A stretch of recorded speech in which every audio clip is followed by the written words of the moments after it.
Hey guys, welcome back to my channel. My name is Sarah and I post food related content. If you like what you see, don't forget to hit that like button down below, and if you haven't already, hit subscribe and join my YouTube family. Today I have, I think five dinner ideas for you that my family has enjoyed the past week, and let's get started.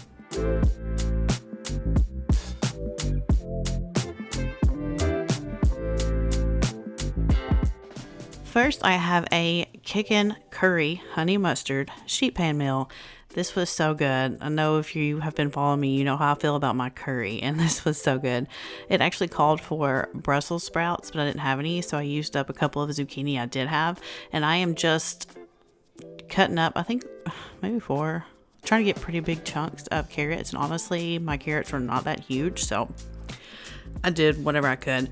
And then you'll see here about a half of an onion just sliced up, not diced or anything like that. And you want to get the pieces of vegetables, especially like the zucchini and carrots and potatoes, about the same size so they will roast evenly.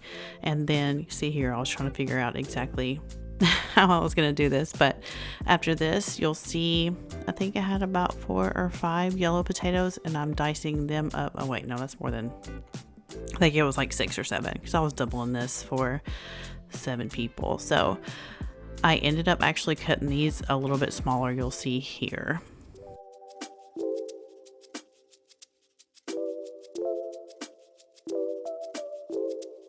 And for your Kickin curry honey mustard sauce, you're going to mix together honey, Dijon mustard, olive oil, yellow curry powder, salt and pepper, and then an optional cayenne pepper. I did put a little bit in and it's good, but also the ground black pepper that I use is extra spicy as well, so probably could have left that out, but like I said, here I am doubling it, and I will have all of the recipes linked down below so you can get exact measurements. And you're going to mix this up, pour half of it over your bowl of vegetables and mix that up really well. And then you're going to pour your veggies onto your sheet pan. At this point, I could not find my parchment paper at all, and I know I had some of like the reusable ones somewhere. I don't know. We were getting ready to move, so it's just crazy. So you are going to, the recipe said to divide them up the best you can, so it was a little bit time consuming and don't really know why that was necessary, but just did what I was told. So, and then with the rest of your sauce, you're going to throw your chicken thighs into that bowl that you just had your veggies in and pour the rest of that sauce on it. Stir it up and just kind of, you'll see, I was trying to fit all the chicken. I really honestly had it a little bit overcrowded, so mine took a little bit longer to cook. You're not really supposed to do that, but you're gonna have your oven preheated to 425. I don't know if I said that already. And it said 25 to 35 minutes. I think mine was more like 45, something like that.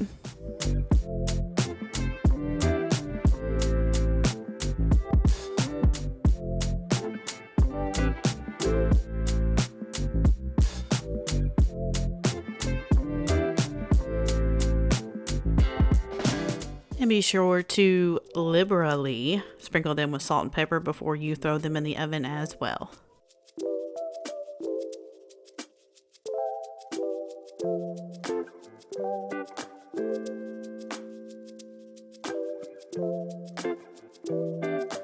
I highly suggest this sheet pan meal. It was really good and it had a whole lot of flavor. I would not recommend putting it on there without parchment paper or something below because that took me forever to scrub off, but it was delicious.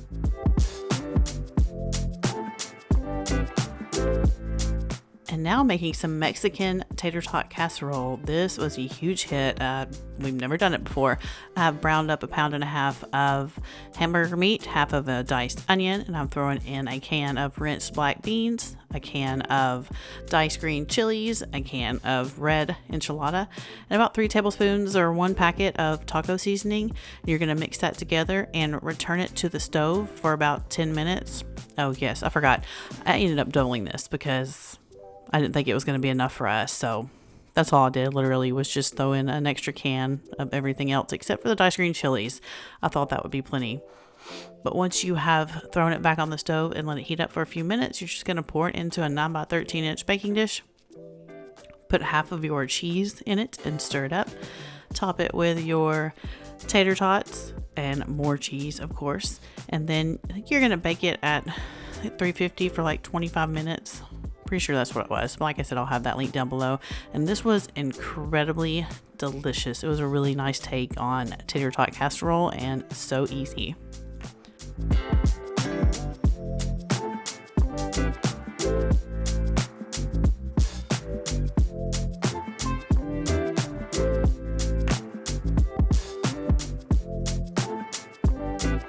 You'll see up there to the top, the right, it looks a hot mess because I got a little bit excited and I tried to get it out too soon and my good spoons were in the dishwasher. So this is why I have resorted to a ladle, but whatever.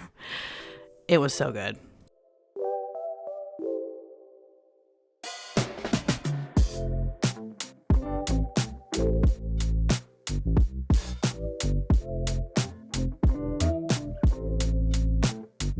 Now I have another sheet pan meal for you. I actually did 2 of those this week.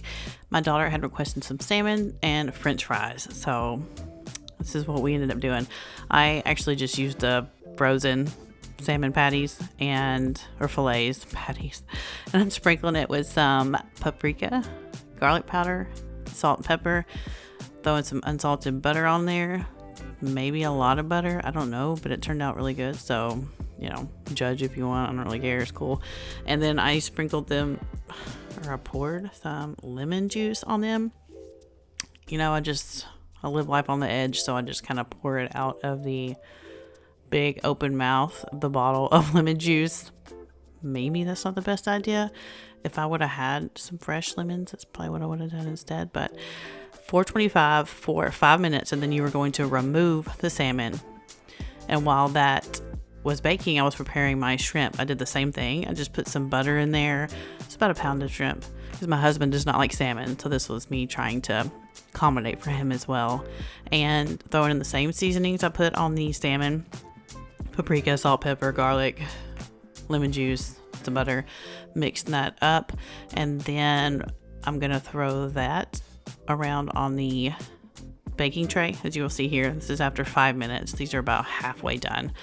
And then, I just felt like I needed some green in there. So I had a bag of frozen broccoli and I was hoping that this was going to work, and it turned out perfectly. They were cooked exactly how they needed to be. I was afraid they weren't going to be cooked enough, but I put a whole bag of broccoli and put it back in the oven for 8 minutes, and this is it. It was so good. I sprinkled, of course, the broccoli, because they had no seasoning on there, with some salt and pepper, made some waffle fries in my air fryer, and that was dinner. And now I'm finally trying one of these little tasty packets for the first time. I was really curious, so I decided just to go for the recipe on the back because I had everything for it. So I am making the sauce right now, which is just 2 cups of chicken broth and then a cup of milk. And then you're going to pour in your entire packet of the seasoning. Honestly, half, 3/4 would have made this so much better. It was really spicy and almost overpowering with seasonings. So like I said, unless you like that, I would cut down on that seasoning next time. And now I have 2 chicken breasts that I have just diced up finely, small, little, so they cook evenly. Threw that in the bottom, another bag of frozen broccoli because that's how I do it here. And then this was a little bit of whole grain and regular penne. About 16 ounces. Yeah, 16 ounces that I poured in here. I'm kind of going through my cabinets and stuff. We're getting ready to move, so I'm trying to get rid of a bunch of stuff. So random noodles here.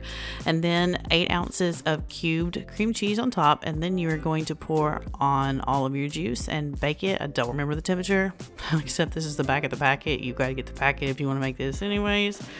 And I covered it up with foil. And I ended up, I think it's because this pan, it's, it takes a little bit longer to cook in this particular pan.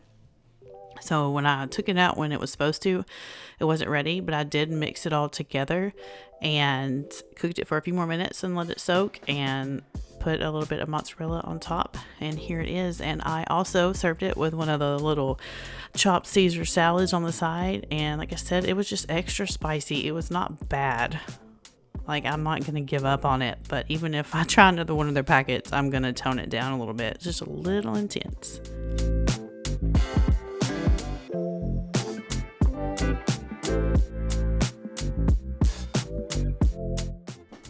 And back to me talking about how we are getting ready to move, and I'm trying to get rid of some stuff. I just threw this together and I was experimenting this night.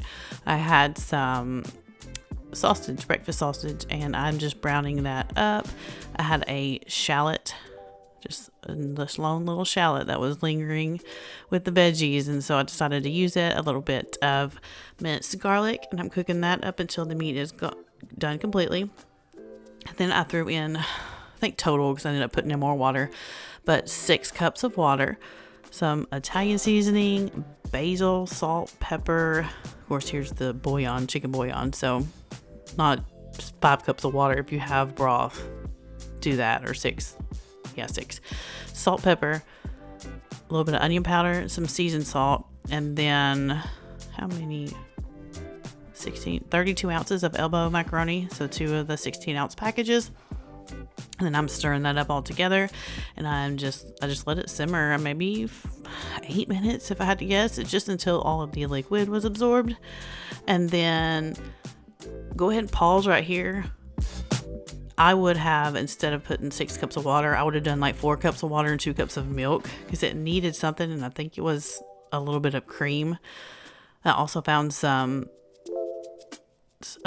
sun-dried tomatoes in the fridge too, so I threw those in there. And you will see I did use some heavy whipping cream at the end, but like it needed something, I think, while it was cooking to kind of help it cream up a little bit. It was really good. It just needed something. I could not figure out what it was, but I think that would have helped. And I had just a tiny bit of Parmesan left in 2 different packages. I just threw that all in there. I had some spinach to use up, and I just let it wilt and then stirred it up and tasted it. I think I added in some more garlic, some crushed red pepper, more salt. You know, you just taste it and see how it is and to your liking, but it turned out really good, you know, especially just throwing it together. I appreciate all y'all so much. This is going to conclude this video. If you haven't already, don't forget to subscribe and hit that like button, and I will see y'all on my next one.